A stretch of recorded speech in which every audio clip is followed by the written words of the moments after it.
One of my mutuals, I tagged her below. Go check out her page. She talks about this stuff all the time. Um, when I post videos, just kind of saying, hey, it's okay if you want to be a stay-at-home mom, but make sure you have money saved. Make sure you have a plan B if something goes awry. Make sure you can find some kind of way to make a little tiny income if possible.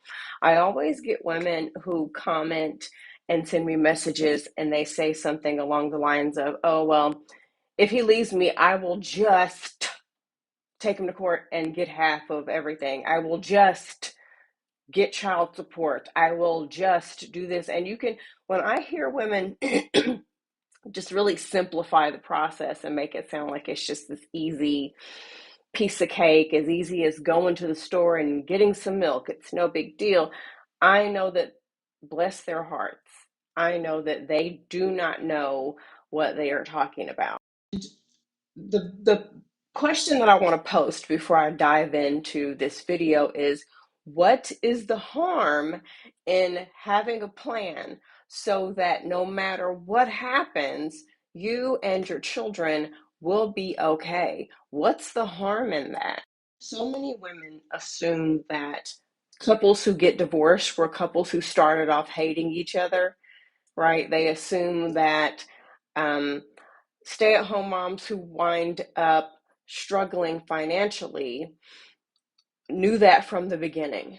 And I want to tell you guys that there are people in divorce court right now who once, like you, they love their man. Their man was amazing. That's their partner. They don't know what they would do without that man. That's their best friend, nicest guy in the world, hardworking guy, and now they're getting divorced.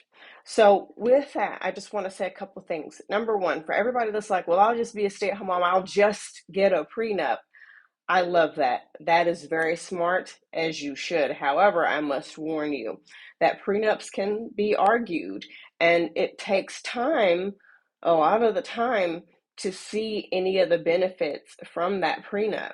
The next thing is, as my mutual stated in her video that I saw her post yesterday, for everybody that's screaming from the rooftops that they're going to get half, half, half, half is only really a lot if you were married to somebody who's damn near making $500,000 a year.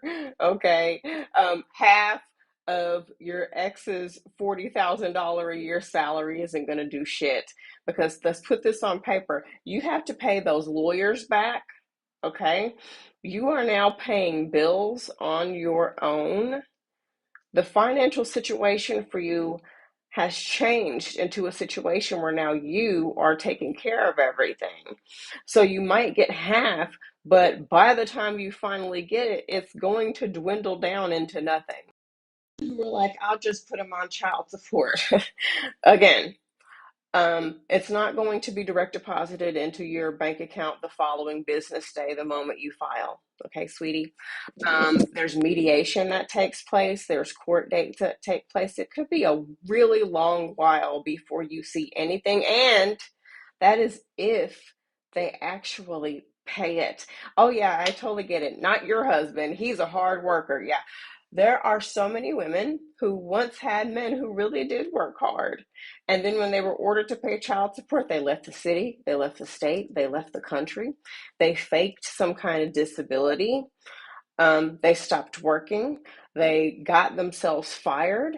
They work under the table. I know that one personally.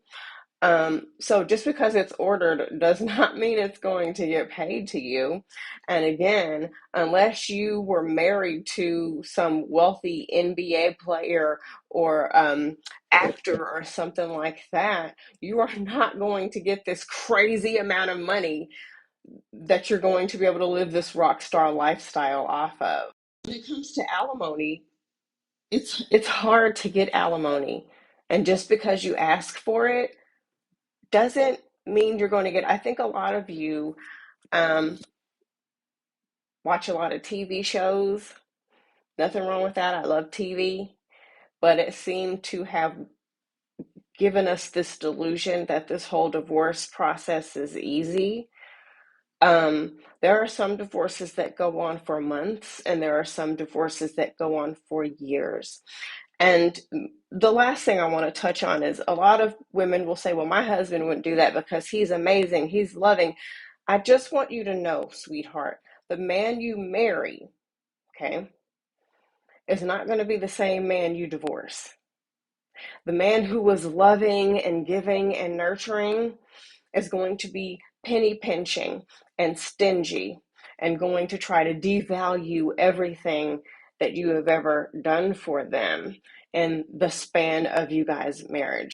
You guys are going to go back and forth in mediation as you argue over who's going to see the kids. And you might say, well, of course he'll give me the kids. Again, who you start with is not going to be who is in that courtroom with you. And you're going to see the most loving man become the most selfish, stingy, vile person possibly that you have ever met. And if you're under the delusion that, well, once I get to court and tell the judge everything I've done for this man, I gave up my career, you're, again, living in a state of delusion. They do not have any pity on you just because you were a stay-at-home mom who gave up your career. They're going to want to know, do you have your own place to stay? Do you have a way to provide for your kids now? If not, you run the risk of your partner getting custody of those children, or a majority of the custody of those children, either permanently or until you can get your own income and a place to stay. I'm going to say the worst financial decision that a woman can make is making a man her financial plan. Well, I'll just give up everything because he's going to take care of me. Please don't. You need to have money saved up, or you need to find a way to have some money coming in. And you might say, well, I'll just stash away and nickel and dime every time I go to the grocery store. First, I want you to ask yourself, how long is it going to take for you to save enough money to go out on your own by doing that? And in the meantime, how much are you and your children going to endure as you are putting together pennies and nickels so that you guys can leave? It's so heartbreaking that patriarchy has such a grip on us that a message of telling women, hey, just have a plan, just be prepared, gets argued. And I will have women fight till the bloody death to tell me how wrong this message is and how their man would never. And in all honesty, the facts will back me up. We know the divorce rate. Most of those women who are arguing with me are going to fuck around and find out. And it's not going to be a pretty experience. Okay. And even if they don't, have a man that leaves them or whatever the case may be, there might be a financial crisis that arises in your family that could be alleviated if you brought in some kind of income. Nobody thinks about that part. So anyway, for anyone who has ears to hear and receive this message, I hope you do.